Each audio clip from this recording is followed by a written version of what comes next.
why you're doing it. It's your routine change, or I see you've got problems with your catheter. How's it feeling for you? It's been blocked, it's been bypassing. And what are the questions you might ask your patient if we're in the community more so? When was the last change, and is any medications he's on? Any new medications? Yeah.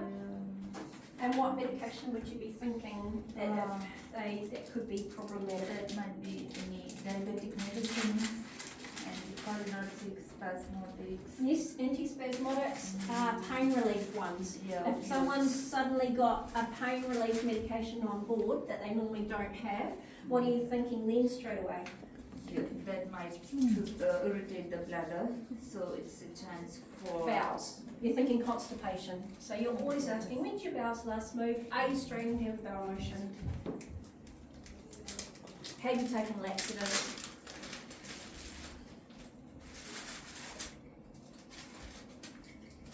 So, no rings, no lots of hand gel.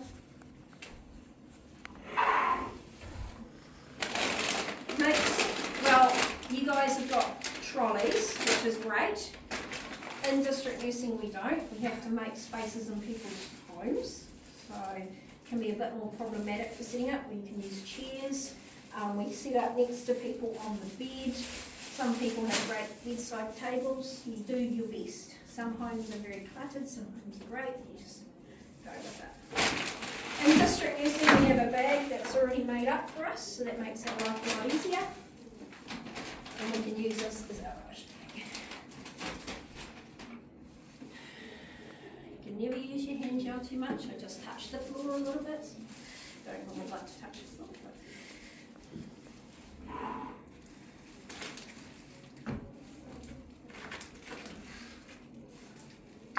We have a set of blue gloves in our bag, and you can, at this stage, you can put these on and you can be getting a bucket or a jug, or the patient hopefully may have gone and emptied their lot of urine out. This is when you would be unclipping them with your blue gloves. Okay, have your patient unclipped and everything ready to go. It's always easier if there's not a ton of urine in your bag. Take your gloves off, clean your hands again, set you.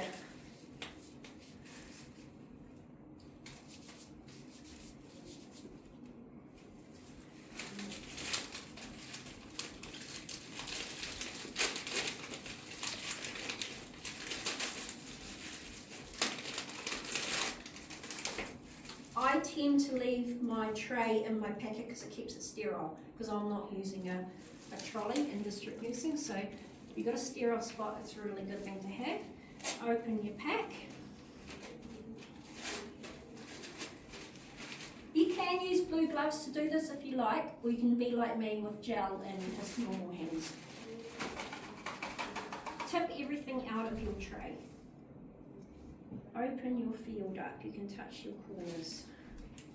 Make it as big and as wide as you can. You need gel for the procedure. You don't touch your field with the packets because you don't want to contaminate your field. In district nursing, for all our catheter patients, we put saline in the bladder before we do a catheter change. This is for comfort, and this is to stretch the bladder and bring it up to the skin surface more, versus having an empty small bladder. Okay? And if you've got saline put in via the old catheter, when you put the new one in place, it drains straight away. You know you're in the right spot. So that's another good reason. We use 50 ml, so it's enough? Yeah. As much as the patient tolerates. Most patients know how much because they've had multiple changes. Some will do 30, 50 if you can. Like I said, we use 20 ml deflation syringe and 20 ml inflation syringe.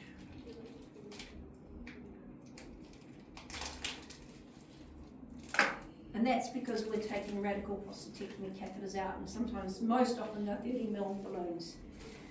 we put our cleaning solution and our installation solution in the big pot. Fill it up because I want it for cleaning and everything, so you need a lot of it.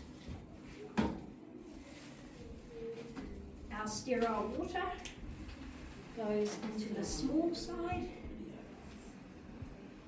So I know I always put the water in the small and the saline in the trunk. You obviously get it contaminated. Our catheter. Sorry. Sorry, Doc.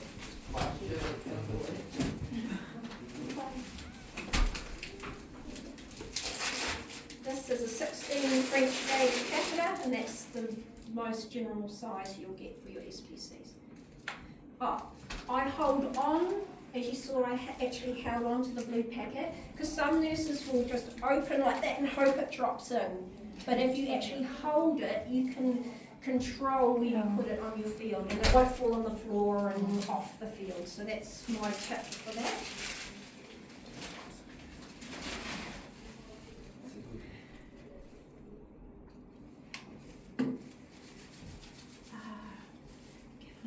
Sorry, I have a leg bag.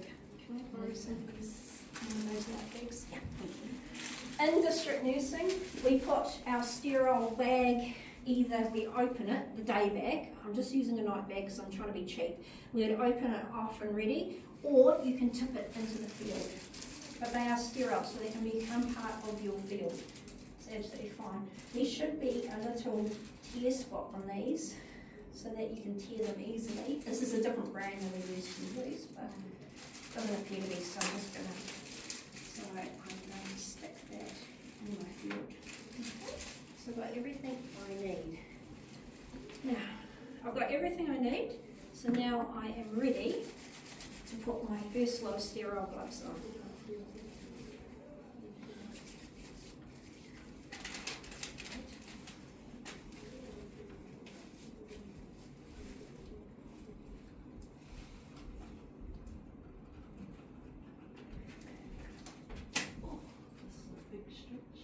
I got wet hands.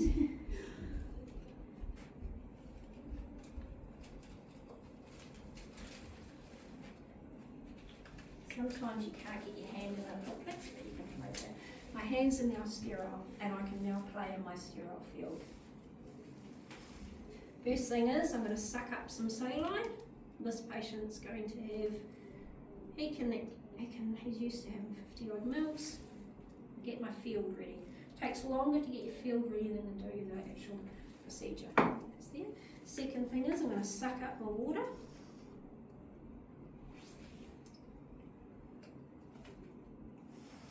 Make sure it's my 10 mils.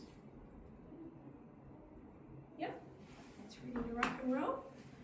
Next thing is I'm going to pop my instiller gel. It's under pressure, so if I do that noise, that's so when I go to use it, if I haven't pre-popped it and you go to push, it comes in a big spurt and you've got no control over it. If you pre-pop it, you've got a bit more control. It's not great, but get rid of your bung.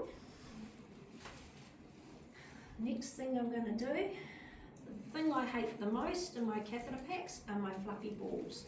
They are your enemy because if you leave them out, they can stick to your new catheter and you could be putting fibres into your patient when you do a change. So get rid of your fluffy balls, get them into the cleaning spot, get them all off your field. One's for cleaning, one's for drying. They all gone. Some catheter packs have gauze balls. I'm much happier with those versus these fluffy ones. Next thing, get your gauze squares ready. Your gauze squares are your friend. You can put more on in your pack if you want to.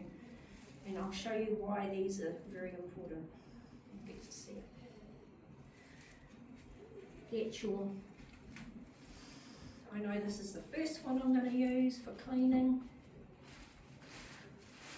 Open it up, get it kind of ready. This is the one I'm going to use when I take the old one out and put a new one in, I'm not letting it touch my body. I'm doing it down here. I'm just getting it ready. I don't fully open it up. I leave mine as a half moon because it's so much easier to remove after you've away from the patient after you've done the insertion.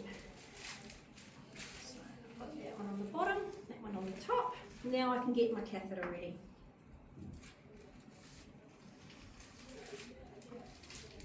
Take it out of its protective field. I don't touch the end because that's the bit that's going in the patient, so I want to keep that as clean as I possibly can.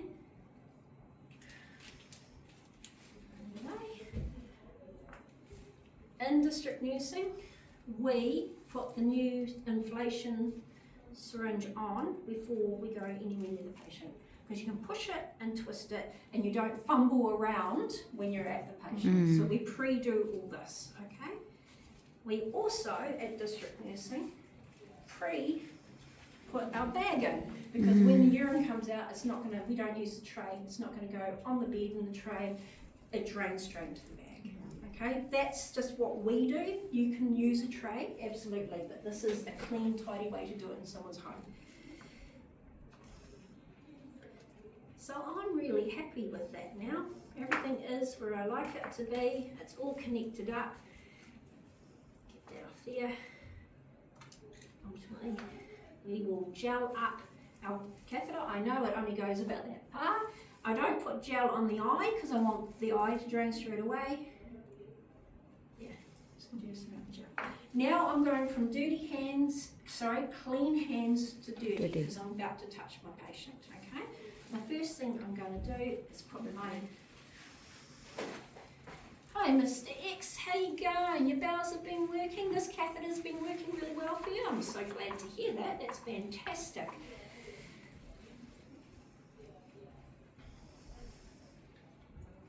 We're just going to give you a quick clean. This is just a routine change for you. So we're just going to do, your site's looking beautiful, it's nice and dry, no hypergranulation. One swipe around, throw away, grab another ball, another swipe around.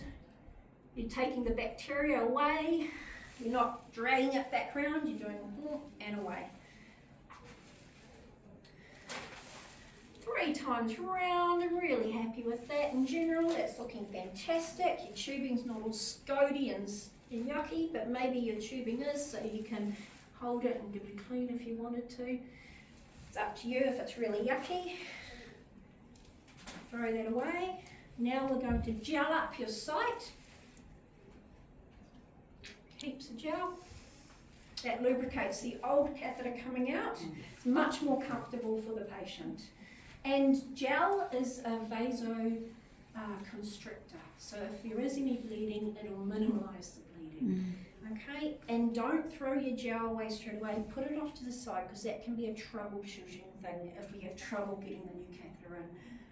I'll show you that too. So that there, we're going to put our, even though my hands are dirty, I'm just trying to grab things out clean. It's not sterile, this is an aseptic technique. Okay, so you can't, this is the best I know how to do it. Okay, Mr. X, we're just going to put some of that saline in just to stretch your bladder up. So I kink it so the pee doesn't come out, so I don't get pee everywhere, that's just what I do. I let it go, I grab my bag, go like that, and then I plonk it in the rubbish or whatever. Okay?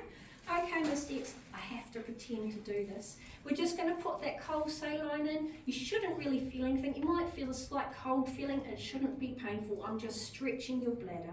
And you would just slowly but surely put the plunger down until that's in, and watching their face. And you'd stop if they were like, oh, I'm feeling a bit full, you would stop. And you leave the syringe in there. If you took the syringe out, what would happen?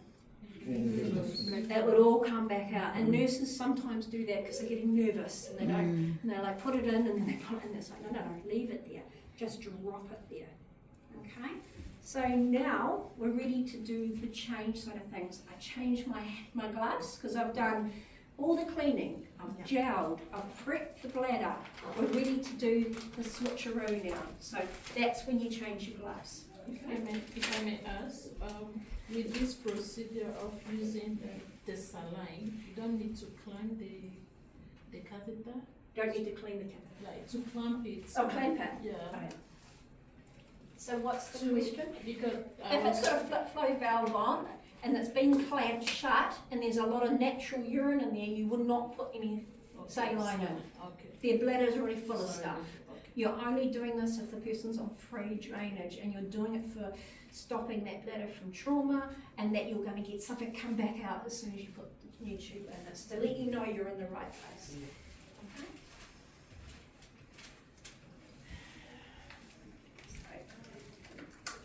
Is it going to work?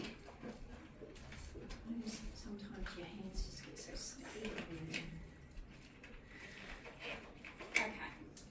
That's what we want in the next. So this is where your gauze is your friend, because we are now going to be putting our new site protection down.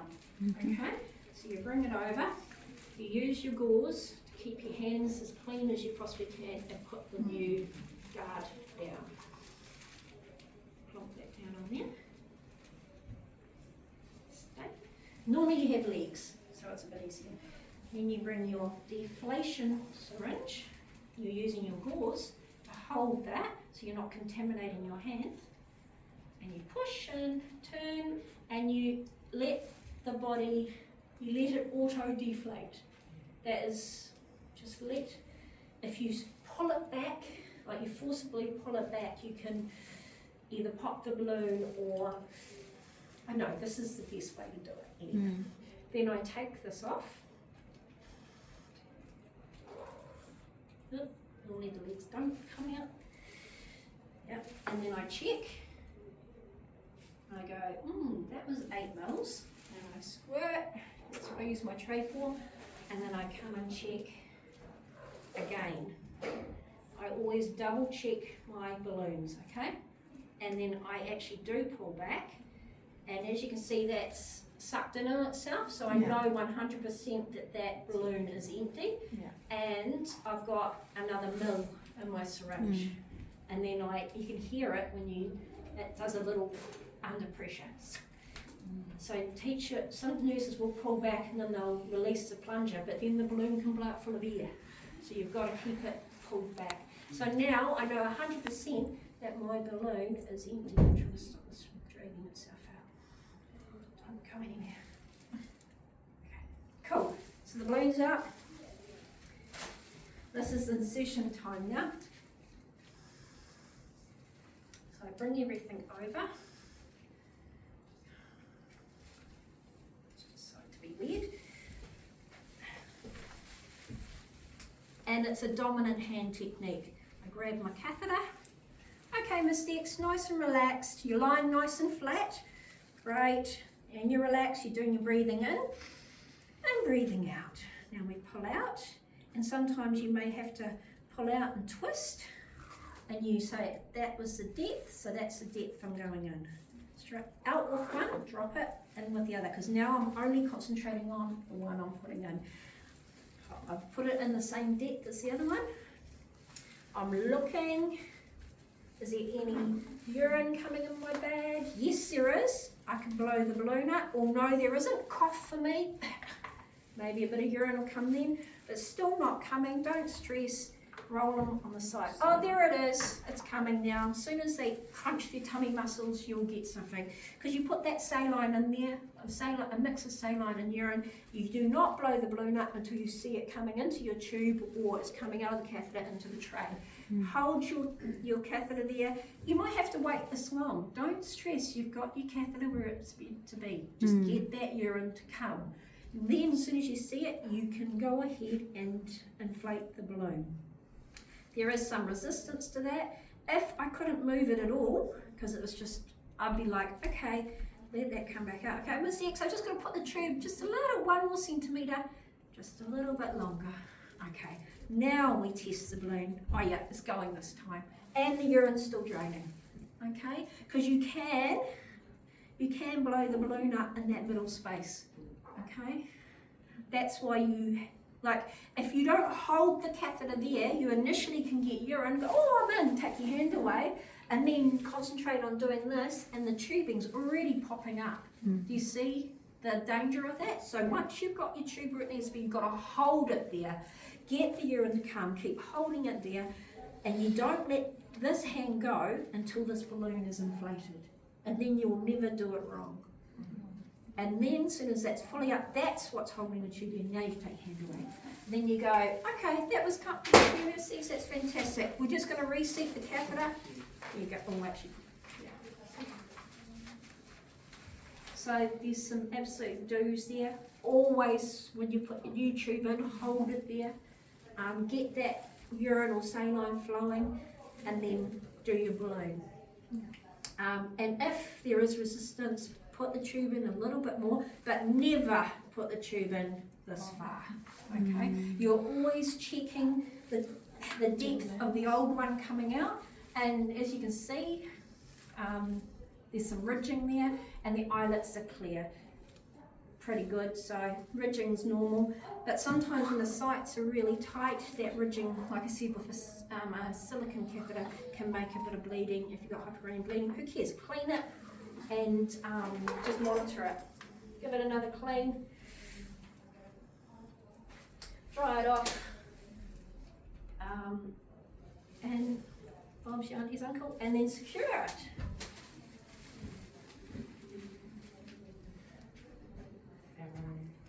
Yep, arrow up. This is really old. Arrow up so you can put it in the grooves. Ooh. So that is your SPC change. And exactly what's happened here, because you're putting saline in the bladder via the old tube, when you take the old tube out, you may get saline and urine come out either side. Please ignore that. You've got to just hurry up and put your new tube straight in. Even if it's coming out of the hole, you don't wipe it and clean it again, you just put your tube in. All you're concentrating is keeping that tract open, getting the tube where it needs to go. Getting the tube quickly where it needs to go before the bladder shrinks right down. But it's that quick and easy. It's a setup that takes that long. It's basically balloon down, out, in. That easy. Put your fingers where it was. And then you see it and you drop it, and then you're putting the new one in. So you, in your mind, you're instantly knowing how far you're going to go. And if they're a big person, you know you're going to go further. If they're a skinny person, sometimes it can be quite a short distance. So that's your SPC change.